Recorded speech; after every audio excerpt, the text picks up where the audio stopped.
Dios le bendiga, iglesia. Una vez más estamos acá para poder compartirles la palabra del Señor, una enseñanza que nos toca ahora acerca de la iglesia que Dios anhela. En esta oportunidad quiero hablarte de eso, de la iglesia que realmente Dios anhela. Hemos entendido hasta ahora que la iglesia somos nosotros, ¿sí? No es un templo físico, ¿sí? No es algo un material donde nos reunimos, ¿sí? No es un recinto, sino que nosotros, ¿sí? Somos la iglesia. Pero realmente somos la iglesia que Dios anhela. De eso quiero que en esta oportunidad veamos si tenemos las cualidades y si realmente y verdaderamente somos la iglesia que Dios quiere. Vamos a ir a la palabra de Dios, quiero tomar como base, como punto, y que creo que reúne, sí, algunas cualidades de lo que Dios quiere de su iglesia. Está en capítulo 9 versículo 31, que dice de la siguiente manera. Entonces las iglesias tenían paz por toda Judea, Galilea, Samaria, eran edificadas andando en el temor del Señor y se acrecentaban fortalecidos por el Espíritu Santo. Esta es la iglesia primitiva, esta es la iglesia de los principios, digamos, después de Jesús. Esta es la iglesia que tiene cualidades que habían empezado bien. De esto quiero hablarte. Esta iglesia es la que Dios realmente quiere. Este es el pueblo que Dios anhela. Pero para poder entender realmente lo que la iglesia es y cómo la iglesia se ha formado a lo largo de los tiempos, tenemos que entender, a ver, cuál es la trayectoria de la iglesia, cómo hemos llegado hasta este tiempo, ¿sí?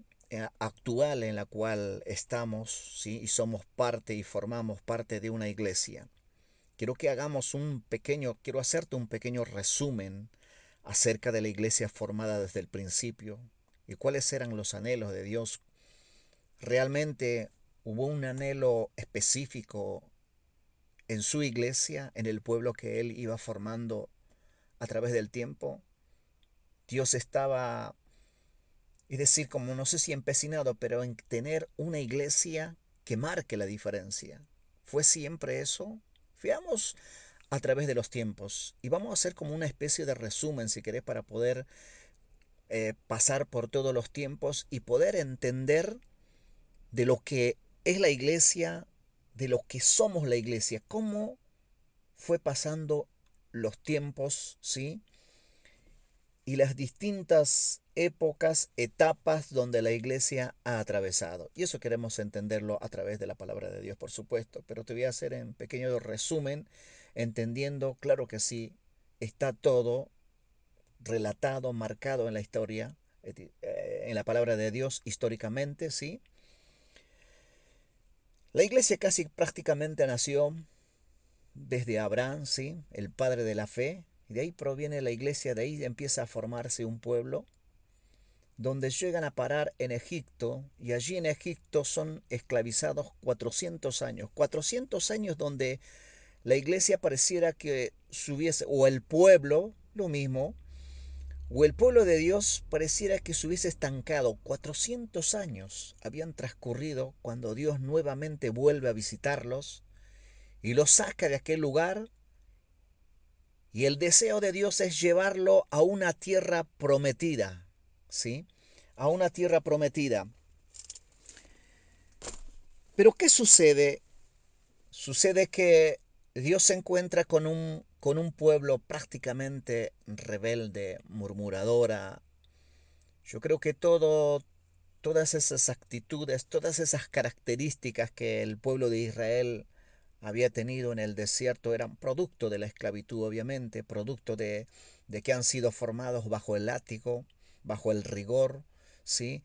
Nunca, digamos, habían tenido, digamos, cosas buenas, sino que siempre yo creo que era constantemente, eran castigados y por ende, obviamente, no podían tener nada bueno en sus corazones. Y así que a lo largo de los 40 años este pueblo de Israel vivió rezongando, vivió quejándose.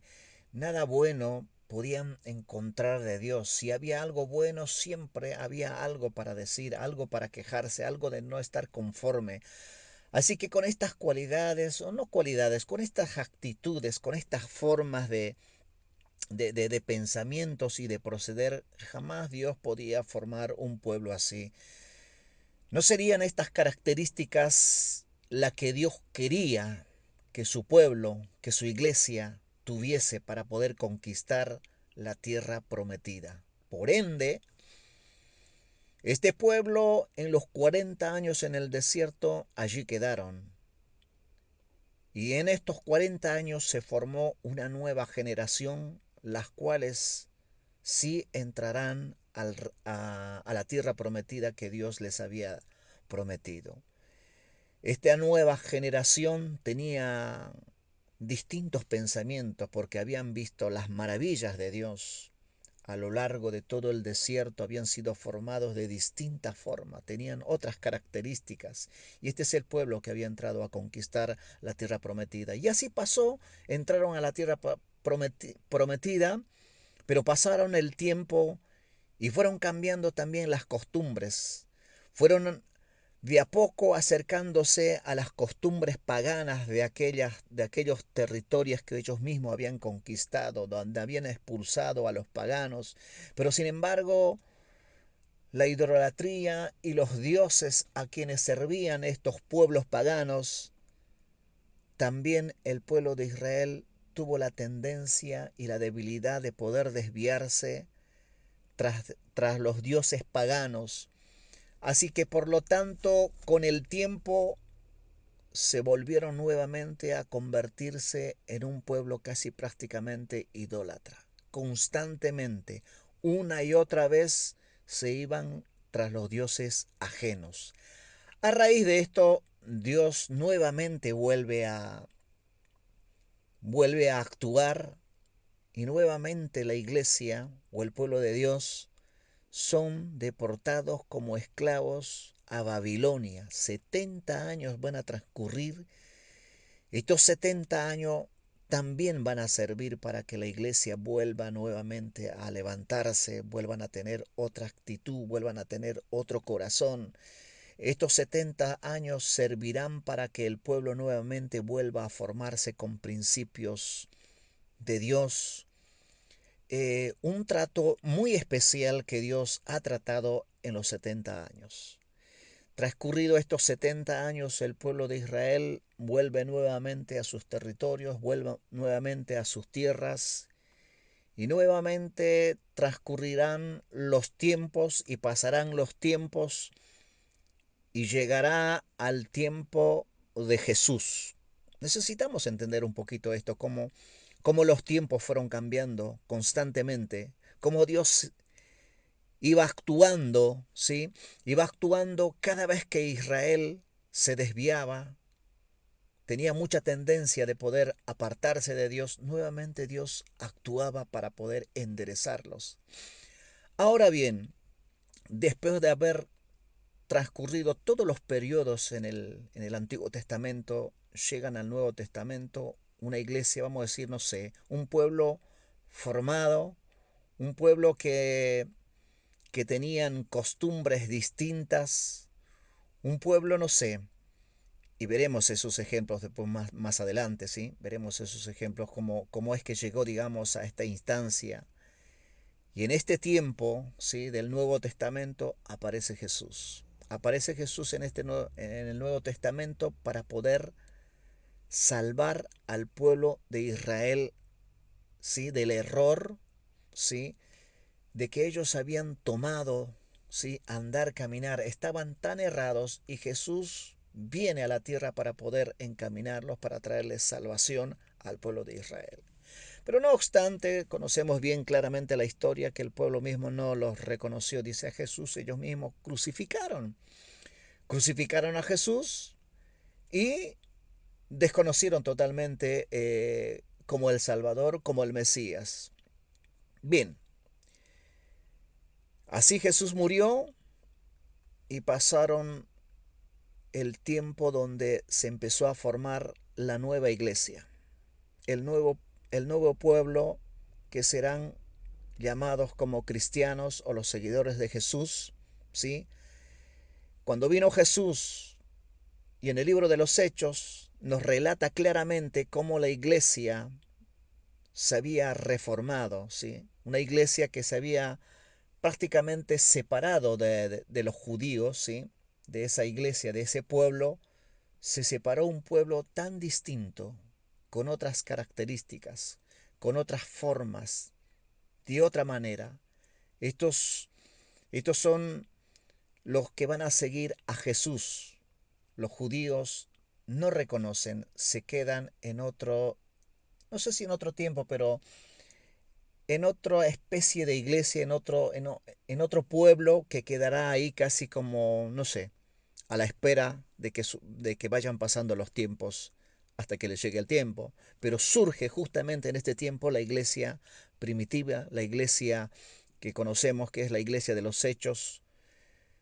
Y ahí nace una nueva iglesia. Este es el principio, un cambio bastante rotundo, ¿sí? Que marcó la diferencia casi prácticamente a nivel mundial, ¿sí? Fue un cambio muy rotundo. Bueno, a medida que iba pasando el tiempo, si bien esta iglesia primitiva había nacido con las cualidades y con las formas casi genuinas como Dios quería que la iglesia fuese, se habían levantado de una manera casi sobrenatural y poderosamente como Dios iba operando en esta iglesia, en esta generación que se había levantado en aquel entonces, una iglesia que surgió y empezó a acrecentarse, como dice las Escrituras, porque el Espíritu Santo, porque Dios estaba en medio de su pueblo, de su iglesia, y era distinto, y eran conocidos. Dice que había paz, pero y a su vez se iban extendiendo, porque había presencia, porque el Espíritu Santo estaba en medio de su pueblo. Y así van transcurriendo los tiempos.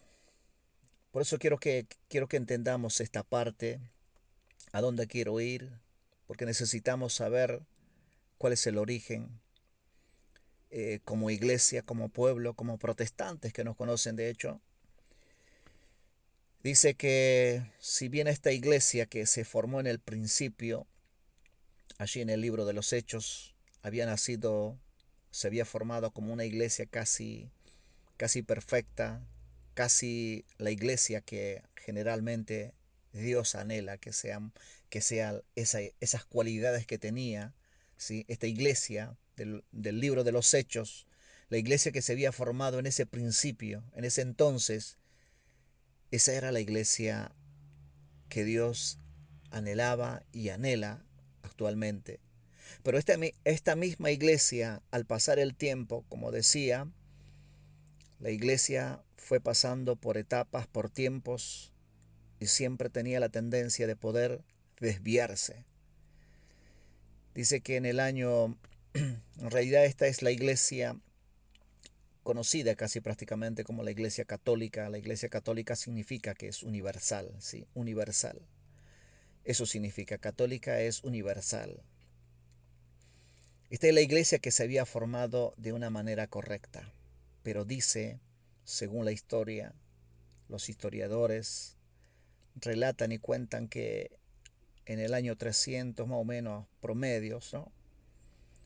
Ahí empieza la decadencia, empiezan donde los gentiles se convertían y como en actitud de agradecimiento prácticamente, no sé, empezaron a hacer imágenes de ángeles, si querés, como en actitud de agradecimiento y se iba infiltrando las imágenes en las iglesias, en los templos, vamos a decir, en las edificaciones en este caso.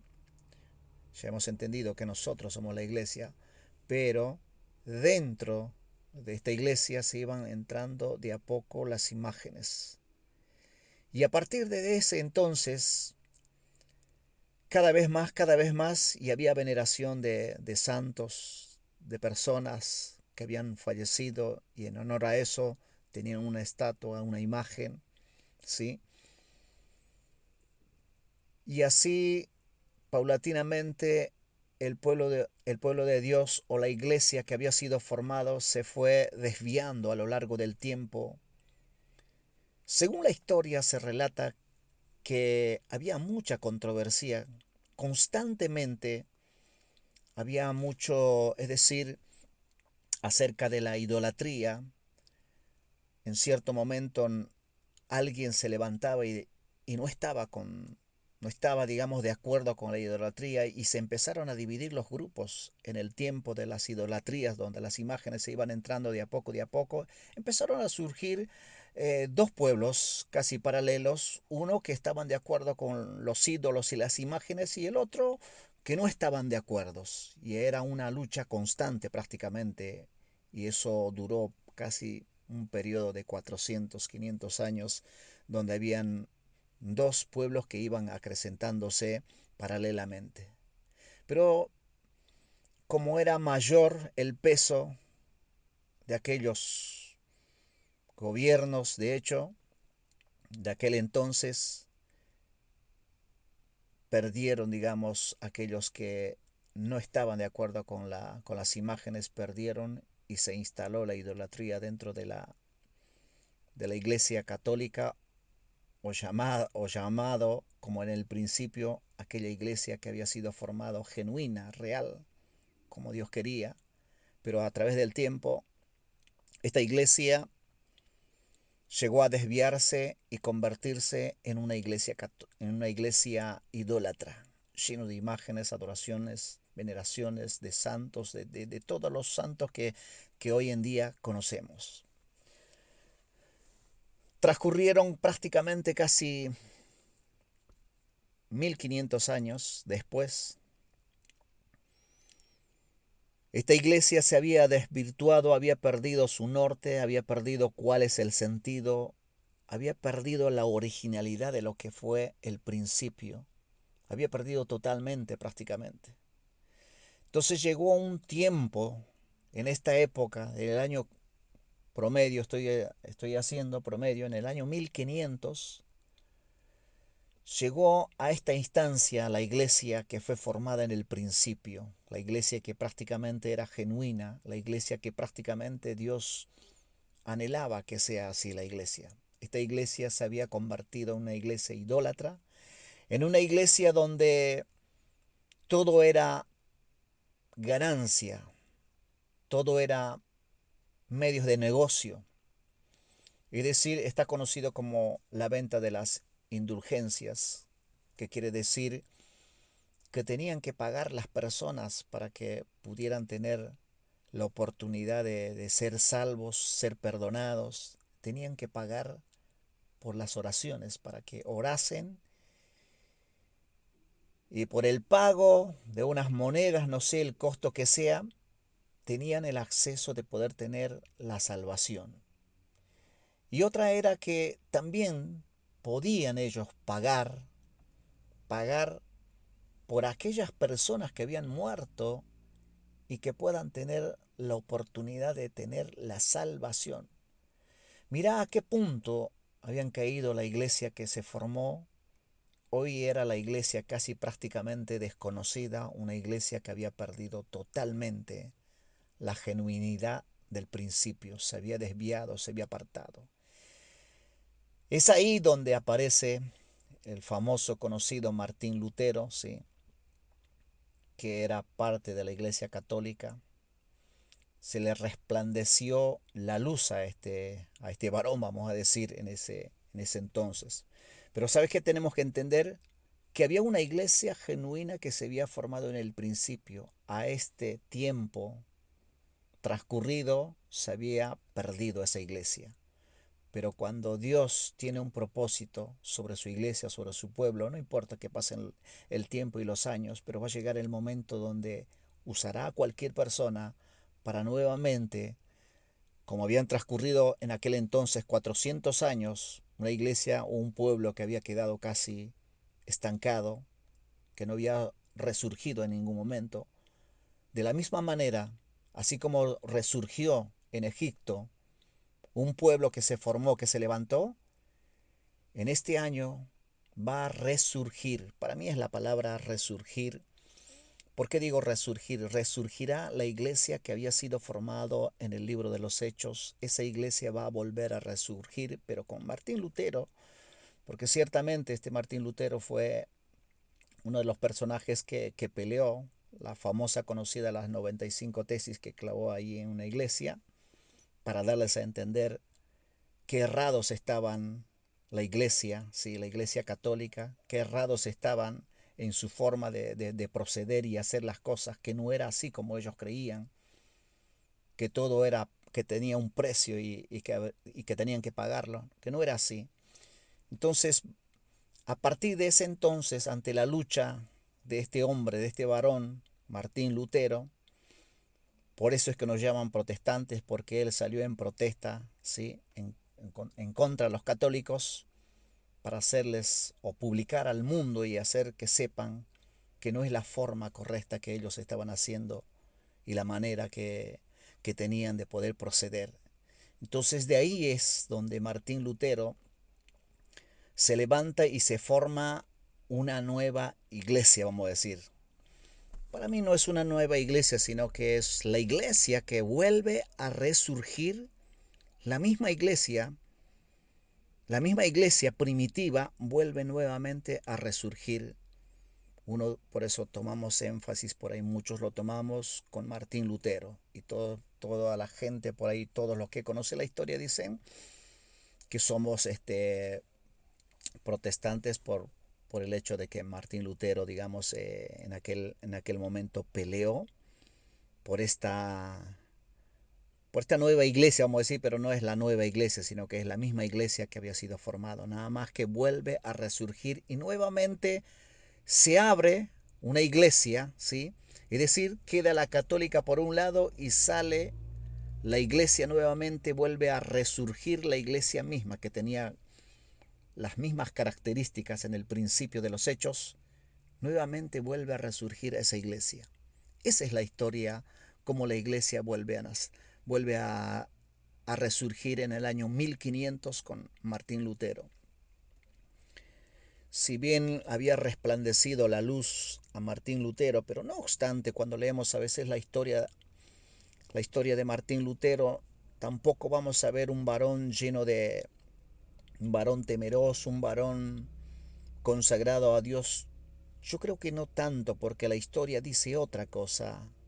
La historia relata de distinta forma los actos y los hechos de Martín Lutero, sus actitudes como era en aquel entonces. Después de haber hecho la reforma y haberlo logrado eh, con esta nueva iglesia protestante, él tiene una actitud, unas características muy particulares y quería leerte, voy a abrir ahora acá, quería leerte cómo Martín Lutero había accionado en aquel entonces. Tenía una actitud bastante, yo diría, bastante, no sé si nazismo diría, pero la palabra sé que es muy fuerte, pero tenía esas actitudes. Como había logrado con esas 95 tesis y lograr que una iglesia se formase, empezó a ir por la iglesia judía. Si bien tiene varias fases de Martín Lutero, pero este es el principio de Martín Lutero. Fueron a cristianizarlos a los judíos, pero los judíos no se dejaron convencer. Como no se dejaron convencer, dice que Martín Lutero se enojó en gran manera y tomó represalias, tomó actitudes, pero cuando yo iba viendo la historia de cómo era, me sorprendía, digamos, cómo es que un hombre que había logrado pelear y hacer que vuelva a resurgir, no, sino que usó Dios bien a este hombre, pero tenía las actitudes totalmente no las de un hijo de Dios convertido. Yo, por lo que veía, sus actitudes personales eran muy, muy fuertes, de tal manera que a la iglesia o al pueblo de los judíos los trataba de una manera bastante con palabras fuertes. los trataba como heces del diablo. Palabras muy fuertes y podría seguir diciendo, pero no podría anunciarlos. Esas palabras, la verdad, que no entran en el vocabulario de un hijo de Dios y mucho menos de un siervo de Dios. No podría entrar estos vocabularios. Los llevaba rameras, pero palabras muy fuertes que la verdad no lo quisiera decir. Cuando Martín Lutero se levanta contra los judíos, él toma una actitud muy fuerte y encarga a la iglesia que se había formado y les empieza a recomendar palabras puntuales que son estas que te lo voy a leer textualmente, que dice que son 7 puntos, por ejemplo. Dice, incendiar las escuelas, sinagogas judías y advertir a la gente sobre su presencia. Tengan cuidado. Eso es lo que él estaba ordenando prácticamente a los miembros de la iglesia que se había separado, que le decían qué es lo que tienen que hacer con los judíos. Estaba enojada, tenía una soberbia, tenía un odio prácticamente. No permitir que los judíos sean propietarios de las casas de los cristianos, es decir, que no podrían ser propietarios. Dice, remover las escrituras religiosas judías, donde encontraban cosas, no sé si eran rollos, lo que fuese cosa de que tenían los judíos, la palabra de Dios, remuevan todo, sí, tiren todo. Esa era la orden explícita de Martín Lutero hacia la iglesia que estaba resurgiendo. Negarle, dice, a los rabinos el derecho de predicar. No podían predicar ninguno más de ellos. Eso estaba totalmente en los relatos que Martín Lutero expresa. Dice, no ofrecer protección a los judíos en las carreteras, en ningún lugar. No ofrezcan protección totalmente. Cuando uno lee estos puntos, uno a veces se sorprende y dice, ¿cómo puede ser un hombre que supuestamente es un siervo de Dios y ha tenido comunión con Dios y pueda tomar estas actitudes, ¿no? Dice, el punto 6 dice, para que se prohíba la usura, deben eliminarse el oro y la plata, permaneciendo bajo custodia y que ésta sea devuelta a los judíos realmente convertidos. Es decir, querían sacar todo lo que tenían, ¿sí? Si lo tenían como incautados y se les devolverá solamente a aquellos que, en este caso, por la fuerza, muestren si querés una conversión o algo, a ellos sí se le va a devolver, tener la oportunidad de devolvérselo. Y el punto 7 dice, los judíos jóvenes y fuertes se deben de proveer azotes, hachas, palas, eh, uso y usos, una especie de herramientas, a fin de que puedan ganar el pan con el sudor de su frente. Estas son las actitudes que Martín Lutero se había levantado contra el pueblo de los judíos, porque si bien amablemente quería convencerlos de que se vuelvan al cristianismo, pero como no hicieron caso, entonces levantó represalias contra ellos. Actitudes que por supuesto no son agradables delante de Dios, ¿no es cierto? Eh, yo pensaba y digo, ¿no? Yo creo que Martín Lutero, si bien había entendido la palabra de Dios, pero me pregunto y digo, y usted también se tiene que preguntar, que no había experimentado la presencia, el poder de Dios, el poder que convence. ¿Por qué no había obrado de esa manera? ¿Por qué no había dejado al Espíritu Santo que obrase? Obviamente que fueron fases, fueron etapas de Martín Lutero, ¿sí? Estos son los principios de Martín Lutero. Y luego posteriormente, bueno, iba bajando sus niveles de euforia, iba bajando y nuevamente iba entendiendo casi prácticamente que él no lo podía hacer, sino que después posteriormente él reconoce que es Dios que tiene que hacerlo y que nuevamente cambiaba sus actitudes, pero eran características de este líder que había resurgido dentro de una iglesia católica formado casi en el tiempo de la Inquisición, en el tiempo donde las actitudes eran fuertes y estaba formado, claro, con cosas muy fuertes y por ende yo creo que era el resultado de todo eso. Actuar de esta forma y de esta manera contra los judíos creo que era producto de lo que había vivido, ¿no? Así que entendemos entonces que si bien Martín Lutero fue el protagonista, ¿sí? De allí que nos llaman los protestantes, la iglesia protestante, de allí es donde la iglesia se formó, conocidos con base de Martín Lutero. Cualquiera que a veces pregunta dice, ustedes son hijos de Martín Lutero, pero los que conocemos y entendemos no es así. Somos la iglesia que ha sido formado en el libro de los Hechos, la misma iglesia que fue genuina y pero que quedó en el camino es la iglesia católica, obviamente. Es la iglesia que fue quedando en el camino. Así como quedó en el camino la iglesia de los judíos hasta el tiempo establecido, obviamente, por Dios, así quedó la iglesia católica convirtiéndose en idólatra totalmente. Y ninguna reforma tuvo la iglesia católica, sino que mantuvo su postura, su forma. Yo todavía conozco o sé por lo menos y he conocido que estas actitudes que la iglesia católica tiene las sigue teniendo, siguen cobrando oraciones para que uno pueda tener la salvación, se sigue cobrando por las oraciones por los muertos, se sigue cobrando. Hay un costo, hay un precio, tienes que hacer el famoso conocido la misa para que pueda tener paz, pueda tener tranquilidad y todo eso tiene un costo.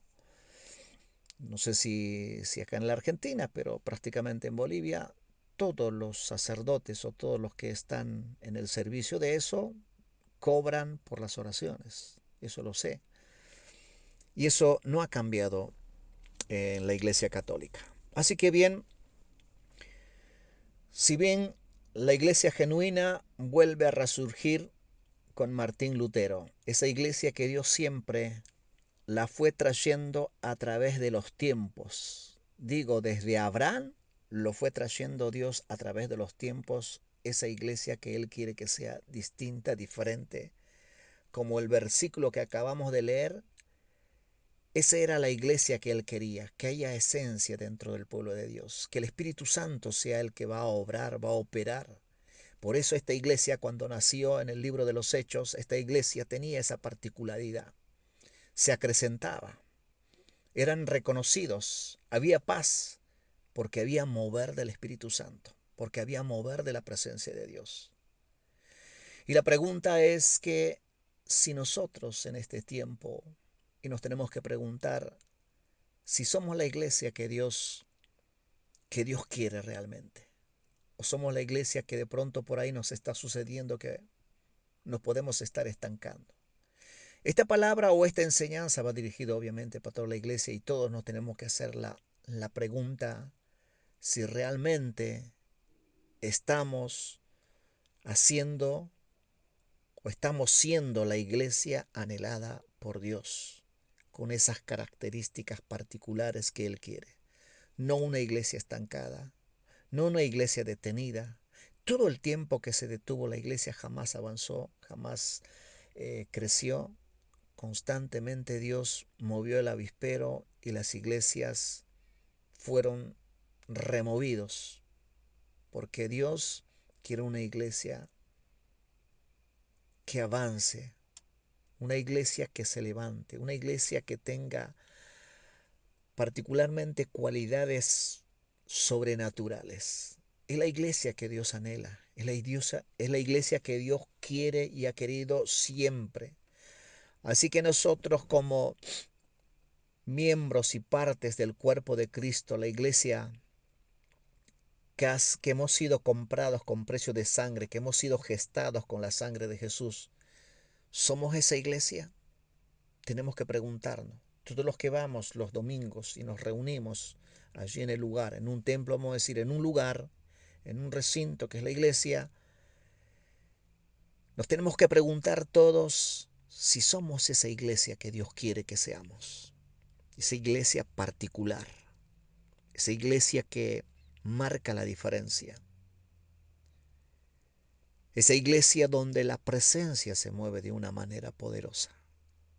Estas palabras o esta enseñanza tenemos que llevarlo a meditar, a pensar si somos esa iglesia que Dios está anhelando y que ha anhelado siempre, que tenga cualidades particulares, que sean distintos, diferentes.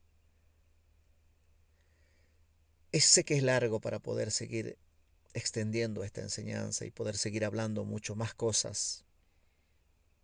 ¿Cómo es la iglesia? ¿Cómo las encontró a su iglesia, a su pueblo cuando Jesús vino? ¿Los halló como la iglesia que él había planificado? ¿Los halló como el pueblo que él había planificado? ¿Los halló así? ¿O los halló un pueblo que estaban prácticamente encerrados en sus rituales, vamos a decir, entre otras cosas, en sus costumbres, en sus formas, mandamientos de hombres, como dice, o se habían encerrado en eso? ¿Cómo los halló Jesús cuando vino? ¿Cómo halló a su pueblo? ¿Eran misericordiosos? ¿Había amor por las almas? ¿Cómo los halló? ¿Amaban al prójimo? ¿Cómo los halló Jesús a su pueblo? Yo creo que por demás está decir, ¿no?, que los halló realmente, una iglesia que realmente simplemente tenían nombre de ser el pueblo de Dios, pero que en esencia no las tenía. Por eso es que Jesús le dijo que eran sepulcros blanqueados. Era lo más visible estéticamente por afuera, pero que estaban muertos. Así los halló al pueblo de Israel, así los halló a esa iglesia que se había formado. Y entonces, la pregunta para nosotros: ¿cómo nos encontramos? ¿Cómo nos hallaría Jesús si vendría ahora como iglesia? ¿Cómo nos encontraría? ¿Nos encontraría con esas cualidades distintas y diferentes? La pregunta es para todos nosotros y tenemos que repensar. Y nos tiene que llevar a la reflexión. Y que el Espíritu Santo pueda operar en cada uno de nosotros y que podamos también despertarnos. Esta palabra es para mí, esta palabra es para todos. Y me lo he hecho la pregunta: ¿y cómo es que Dios ahora nos está viendo? ¿Y cómo es ahora que Dios está evaluándonos como iglesia? Sé que estamos en el mes de las iglesias evangélicas, pero ¿cómo estamos en este tiempo? Es una pregunta que nos tenemos que hacer cada uno y respondernos y accionar. Te relaté toda la historia prácticamente de lo que ha sido la iglesia, que a través del tiempo se fueron quedando, se fueron cambiando, y Dios los llevó a cambiar, los llevó a otro nivel, los sacó de distintos momentos críticos donde las iglesias se iban perdiendo una y otra vez, se iban perdiendo, se iban desviando, y nos volvía a poner en el camino. Así que, hermano, esta es la palabra que quería compartirte y que sea de bendición. Dios te bendiga y será hasta la próxima.